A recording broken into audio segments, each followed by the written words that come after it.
भगवान ने अपने चरण कमलों की प्राप्ति के लिए हमें मनुष्य बनाया है। और क्या प्रयोजन है? नायम देहो देह भजाम नृलोके कष्टान कामान अर्हते विडभुजाम ये तपो दिव्यम पुत्र का ये न सत्वम शुद्धेद्यस्मात् ब्रह्म सौख्यम त्वनंतम। अनंत ब्रह्म सुख की प्राप्ति के लिए मानव जन्म मिला। इधर तो आपने कह दिया कि मानव जन्म की सार्थकता मेरी प्राप्ति में है। आप प्राप्त हो कहाँ रहे हो? इस त्रिपाद विभूति नित्य गोलोक में आप विराजमान हो। ब्रह्मादि देवता भी अपने दिव्य देह से वहां नहीं जा पा रहे हैं। वे भी आपके अनुग्रह से ध्यान में आपकी इस एक झांकी की अनुभूति करके अपने को कृतकृत्य मान रहे हैं। तो वे भी अपने दिव्य देह से वहां नहीं पहुंच पा रहे हैं, तो सृष्टि के प्राकृत जीवों को आप कैसे सुलभ होंगे?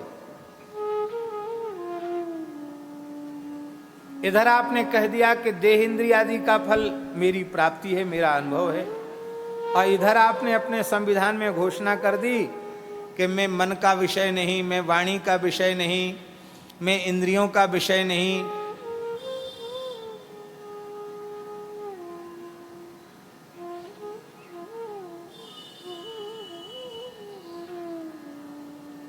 फिर आपने ये बहिरिंद्रियां, ज्ञानेन्द्रियां, कर्मेंद्रियां और अंतरिंद्रिय मन बुद्धि चित्त अहंकार, इनको आपने बनाया ही क्यों?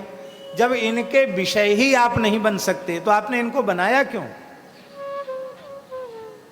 ठाकुर जी ने कहा, भाई आपकी सब बात सही है, अब बताओ करना क्या है, सो बताओ, आप प्रसन्न कैसे होगी?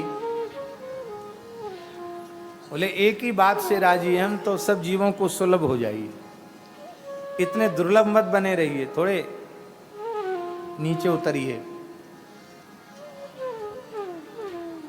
भक्तमाली जी,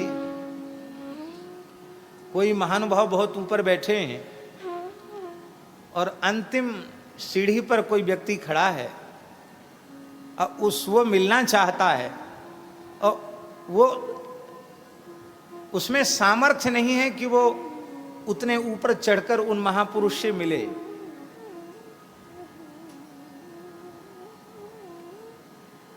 और महापुरुष भी द्रवित है कि भाई वो अंतिम सीढ़ी पर खड़ा हुआ, उसको भी हमें मिलना है। तो क्या करेगा?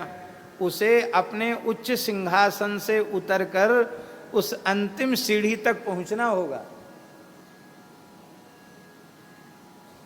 तभी वो उसको लगा। यही है अवतार। अवतार का अर्थ क्या है? अवतरण, अवतरति, ऊपर से नीचे उतरना। हम सब जीव अंतिम सीढ़ी पर खड़े हैं, उनको हृदय से लगाने के लिए, उनको कृतार्थ करने के लिए, उनको प्रेमदान करने के लिए श्री ठाकुर जी नित्य गोलोक से धराधाम पर पधारते।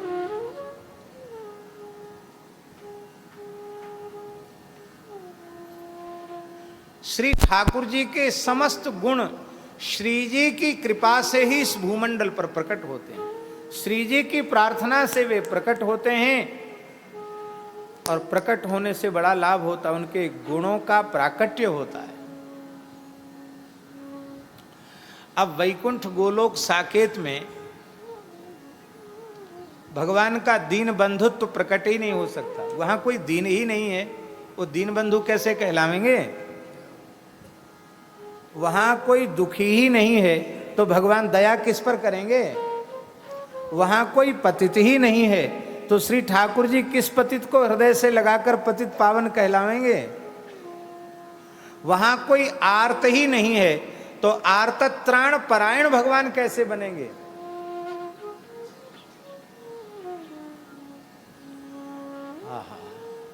इसलिए भक्तों ने ठाकुर जी से कहा है, काशी की घटना है, भक्तिकाल के एक महान संत चर्मकार कुल में जिनका जन्म हुआ, श्री रैदास जी महाराज।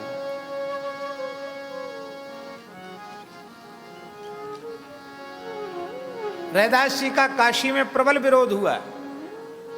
ये चर्मकार है, इसको भक्ति करने का कोई अधिकार नहीं है। ये तिलक लगाता है, तुलसी बांधता है, कीर्तन करता है। एक शिला ले आए थे रैदास जी गंगा जी से, और गोल मटोल शिला उसी को अपना भगवान मानकर पूजते थे। और इसको पूजने का अधिकार नहीं है। और राजा को कह दिया ये अशास्त्रीय काम हो रहा है, त्रीणि तत्र भवन्त्येव दुर्भिक्षम मरणम भयम, या दुर्भिक्ष होगा या महामारी फैलेगी या कोई बहुत भयंकर भय आ जाएगा तुम्हारे राज्य पर, इस जल्दी रोको इसको। रैदासी को बुलाया और ठाकुर जी की लीला, ये सब लीला ठाकुर जी की है, क्योंकि एक भक्त की महिमा को भगवान प्रकट करना चाहते हैं। ठाकुर जी ने प्रेरणा की और महाराज जी काशी नरेश ने फैसला दे दिया, न्याय दे दिया। बोले चलो ये ठाकुर जी को सिंहासन पर बिठा देते हैं, जिसकी प्रार्थना सुनकर ठाकुर जी पास में आ जाएं वो पूजा का अधिकारी है। यदि रैदास जी की प्रार्थना सुनकर उनकी गोद में ठाकुर जी आ जाएं तो उनको पूजाधिकार प्राप्त हो जाएगा, वो अपने ठाकुर की पूजा कर सकते हैं। रैदास जी के कहने का भाव था कि आपके मंदिरों में जाकर तो हम पूजा नहीं कर रहे हैं, हम अपने आराध्य की किसी भी स्वरूप में पूजा करें उसमें तो हम स्वतंत्र हैं, हम आपके शास्त्रीय विधान में कहीं विक्षेपक नहीं बन रहे हैं।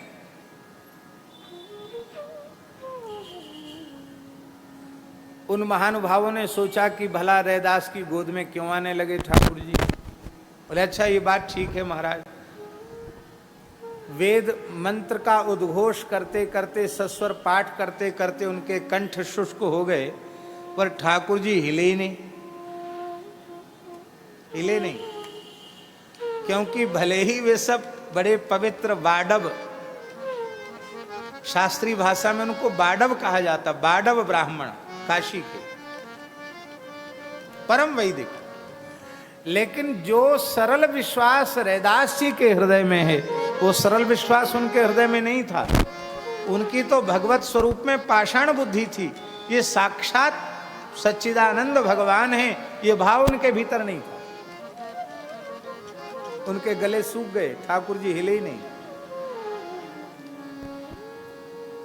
अब सबसे अंत में अवसर रैदास जी को मिला। रैदास जी ने कुछ नहीं कहा, एक ही बात कही, पतित पावन नाम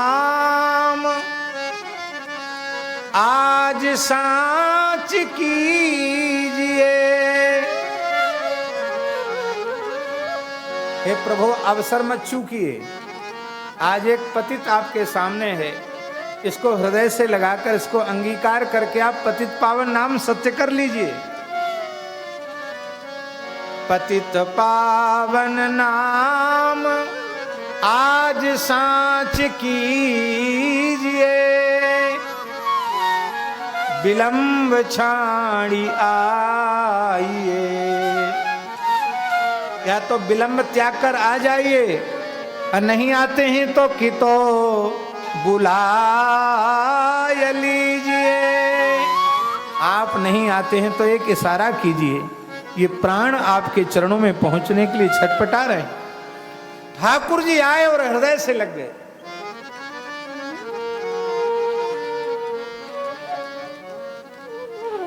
भगवान के ये दिव्य गुण भगवान के नित्य धाम में चरितार्थ नहीं हो सकते।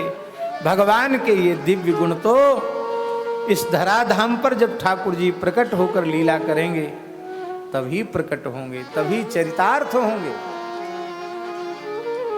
और प्रकट होने में भगवान के अवतरण में मुख्य श्रेय श्री जी को है। आप अत्यंत सुलभ हो जाइए। भगवान बोले ठीक है, होते हैं। तो ठाकुर जी ने एक अपनी ब्रांच, एक शाखा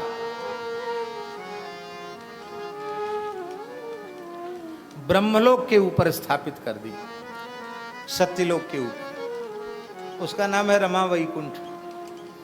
वहां नारद जी भी जाते हैं, सनकादिक भी जाते हैं, ब्रह्मा जी शंकर जी भी चले जाते हैं, वहां आना जाना लगा रहता है। रमा वैकुंठ, रमा वैकुंठ का द्वार देश ही ध्रुवलोक है।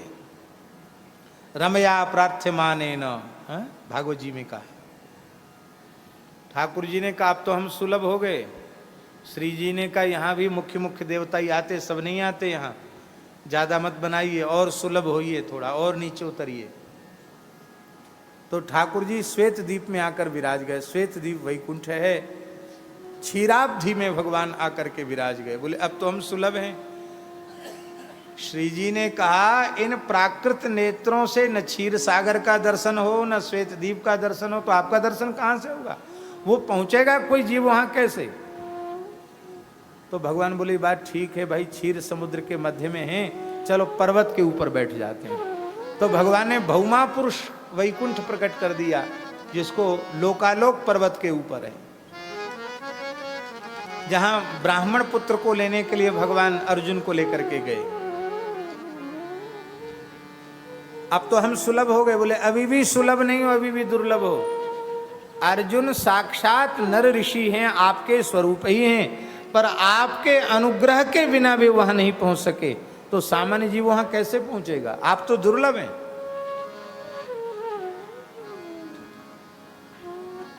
ठाकुर जी बोले चलो ठीक है, हम अवतार ले लेते हैं, धरती पर आ जाते हैं।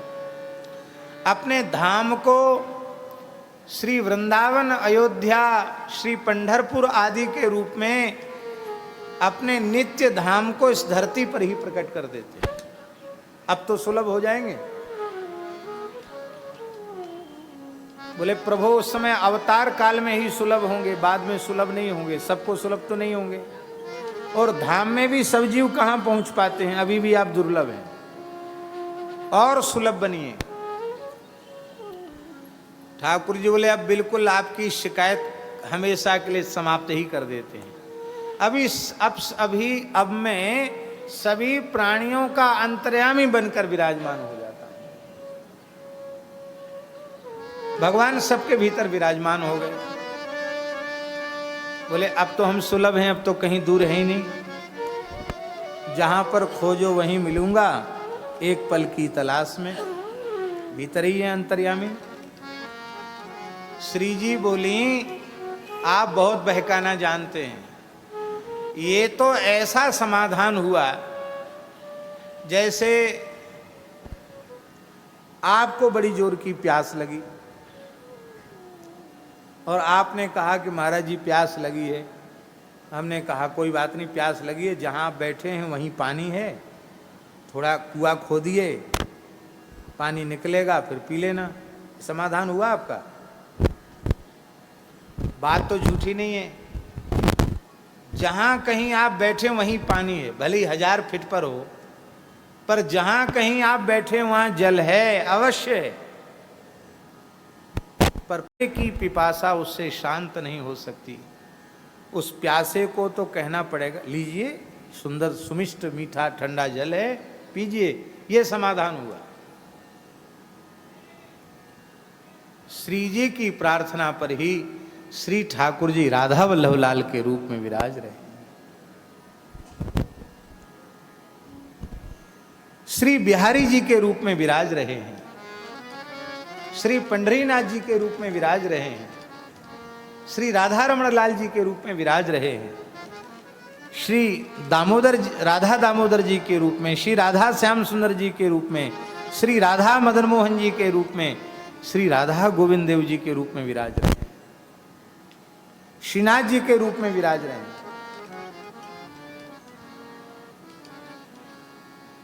अब ठाकुर जी किसी को ये नहीं कह सकते हैं कि हम अमुक को तो दर्शन देंगे, अमुक को नहीं देंगे। भगवान अपने अर्चावतार स्वरूप से किसी को मना कर सकते हैं क्या? अर्चावतार रूप में भगवान प्रकट न हो तो हमारे जैसे कलिमल ग्रसित जीव तो भगवान की अनुभूति कर ही नहीं पाएंगे। अर्चावतार रूप से ठाकुर जी साक्षात विराज रहे। तो जिन श्री जी की कृपा से ही जीवों को भगवान की प्राप्ति हुई है, यदि उन श्री जी के प्रति जीव का, साधक का, उपासक का, वैष्णव का, रसिक का, भक्त का पक्षपात नहीं है, विशेष रूप में समर्पण श्री जी के चरणों में नहीं है, तो वो कृतज्ञ है, कृतज्ञ नहीं है। जिनकी कृपा से श्री ठाकुर जी सुलभ हुए हैं, उनके प्रति तो विशिष्ट कृतज्ञता का भाव होना ही चाहिए।